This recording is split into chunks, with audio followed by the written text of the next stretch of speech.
করি তোমরা সবাই ভালো আছো। আমি সুব্রজ্যোতি। চলো আজকে আমরা ক্লাস 7 এর লেসন 11 দ্য অ্যাক্স এই চ্যাপ্টারটা পড়ে নিই। চলো তাহলে শুরু করা যাক।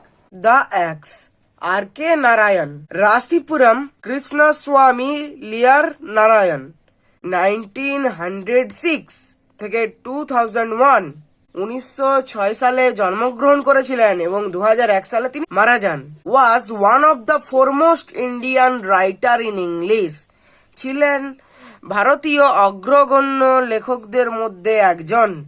হি রোট মেনি শর্ট স্টোরিজ, তিনি লিখেছিলেন অনেক ছোট গল্প, অ্যান্ড নোভেল, উপন্যাস। Some of his well known books, তার কিছু বিখ্যাত বই আর হলো the man eater of Malgudi, The Guide, The Sweet Vendor, and The English Teacher. He was awarded Padma Bhushan in 1964. তাকে পদ্মভূষণ পুরস্কার দেওয়া হয়েছিল 1964 সালে। The present text, বর্তমান পাঠ্যাংশটি, is edited version of his short story The Axe. তার ছোট গল্প অ্যাক্স এর একটি সম্পাদিত সংস্করণ। চলো তাহলে আমরা মেন পাঠ্যাংশটা পড়ে নিই। Unit 1, Velan was perfectly contented and happy. Velan was, Velan ছিল, পারফেক্টলি, পুরোপুরি বা সম্পূর্ণভাবে, কন্টেন্টেড, তৃপ্ত বা সন্তুষ্ট, অ্যান্ড হ্যাপি এবং সুখী। তাহলে ভালো করে বললে কি হলো না, ভেলান ছিল পুরোপুরিভাবে সন্তুষ্ট এবং সুখী। হি ডিমান্ডেড, ডিমান্ড মানে চাওয়া, he demanded nothing more of life, he demanded nothing, সে চাইতো না, মোর অফ লাইফ, জীবনের থেকে আর কিছু। তাহলে ভালো করে বললে কি হবে না, সে জীবনের থেকে আর কিছু বেশি চাইতো না।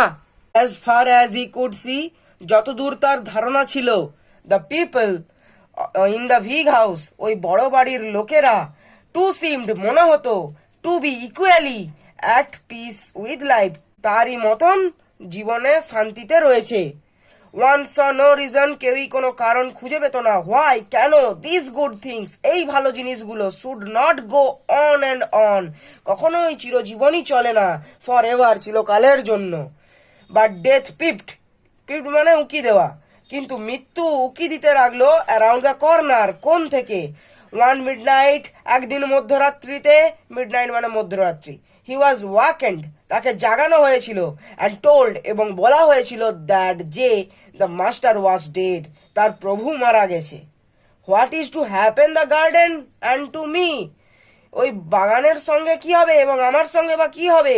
The sons are no good, ছেলেগুলো ভালো ছিল না, মানে এখানে ওই প্রভুর ছেলেগুলো ভালো ছিল না। হি থট অ্যাট ওয়ান্স, সে তৎক্ষণাৎ ভেবেছিল। অ্যান্ড হিজ ফিয়ার্স প্রুভড, এবং তার ভয়টা প্রমাণিত হলো, to be not entirely groundless, যে সেটা সম্পূর্ণভাবে ভিত্তিহীন ছিল না। The sons were no good, ছেলেগুলো সত্যিই ভালো ছিল না, রিয়েলি, সত্যি করে। দে স্টেড, তারা থেকেছিল, ফর এ ইয়ার মোর, আরো 1 বছর। কোয়ার্লড, কোয়ার্ল মানে ঝগড়া করা, তা কোয়ার্ল অ্যামং দেমসেলস, তাদের নিজেদের মধ্যে ঝগড়া করতে। And went away two live in another house, এবং চলে গিয়েছিল অন্য বাড়িতে থাকতে।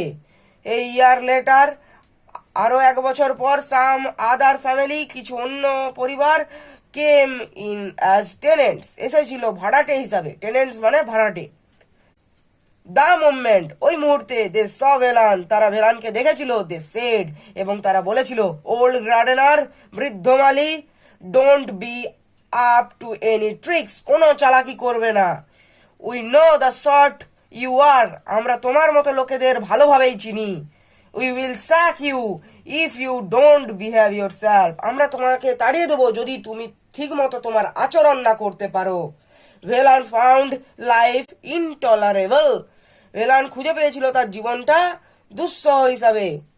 This people had no regard for a garden, এই লোকগুলোর ওই বাগানটার প্রতি কোনো শ্রদ্ধা বা ভক্তি ছিল না, রিগার্ড মানে শ্রদ্ধা।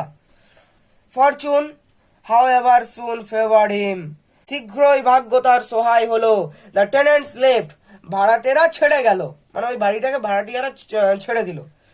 The house was locked up for a few years, ওই বাড়িটা আবার কিছু বছরের জন্য তালা বন্ধ হয়ে রইল।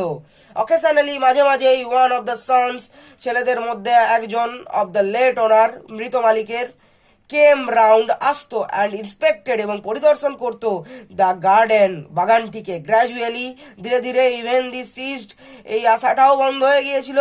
দে লেভ দ্য কিজ তারা রেখে গিয়েছিল চাবিগুলো অফ দ্য হাউস ওই বাড়িটার উইথ ভেলানের কাছেই।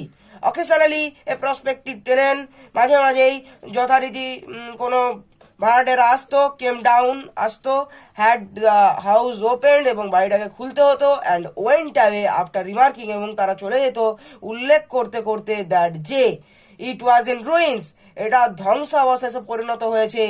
এই ইয়ার লেটার 1 বছর পর অ্যানাদার টেনেন্ট অন্য একজন ভাড়াটে কেম এসেছিল অ্যান্ড দেন অ্যানাদার এবং অন্য আরেকজন অ্যান্ড দেন এ থার্ড এবং অন্য তৃতীয় জন। No one remain for more than a few months কেউই কিছু মাসের বেশি ওই বাড়িটাতে কাটাতে পারছিল না। অ্যান্ড দেন এবং তারপর দ্য হাউস অ্যাকোয়ার্ড মানে অর্জন করা, তারপর ওই বাড়িটা অর্জন করেছিল the reputation of being haunted ভুতুড়ে বাড়ির খ্যাতি। Even the owners drop the practice of coming and seeing the house এমনকি অনার্স মানে মালিকরা ড্রপড ছেড়ে দিয়েছিল দ্য প্র্যাকটিস অভ্যাসটা অফ কামিং আসতে অ্যান্ড সিং দেখতে দ্য হাউস ওই বাড়িটিকে। Velan was very nearly the master of the house now Velan এখন ওই বাড়িটার মালিক হওয়ার খুবই কাছেই ছিল। The keys were with him চাবিগুলো তার কাছে ছিল। হি ওয়াজ অলসো গ্রোয়িং ওল্ড এবং সেও আস্তে আস্তে বৃদ্ধ হচ্ছিল। when the mood seized him যখন তার মনে হতো about 1 year বছরে একবার হি ওপেন্ড তিনি খুলতেন দ্য হাউস ওই বাড়িটিকে and had the floor Swift এবং মেঝেটা ঝাড় দিতেন, সুইফট মানে ঝাড় দেওয়া, অ্যান্ড স্ক্রাবড এবং ঘষতেন, স্ক্রাবড মানে ঘষা। বাট গ্রাজুয়ালি কিন্তু ধীরে ধীরে he gave up this practice তিনি এই অভ্যাসটাও ছেড়ে দিয়েছিলেন। হি ওয়াজ টু ওল্ড তিনি হয়ে গিয়েছিলেন খুবই বৃদ্ধ to bother about this things এই কাজগুলো করার পক্ষে। Years and years passed without any change বছরের পর বছর পেরিয়ে গিয়েছিল কোন রকম পরিবর্তন ছাড়াই। It came to be known as the ghost house এটা পরিচিত পেয়েছিল ভূতুরের বাড়ি রূপে। অ্যান্ড পিপুল অ্যাভয়েডেড ইট এবং লোকজন এটাকে এড়িয়ে চলতো, অ্যাভয়েড মানে এড়িয়ে চলা। Velan found nothing to grumble about this in the state of affairs Velan অভিযোগ করার মতো কোনো কিছুই খুঁজে পেল না এই ঘটনা চক্রে। ইট সুইটেড হিম এক্সেলেন্টলি এটা চমৎকার ভাবে তার সঙ্গে খাপ খেয়ে গিয়েছিল। বন্ধুরা তাহলে আজকের মতো এ পর্যন্তই, এর পরের দিন এর ইউনিট 2টা নিয়ে আলোচনা করব। আজকের মতো এখানেই শেষ করছি। ভিডিওটা ভালো লেগে থাকলে সাবস্ক্রাইব করো।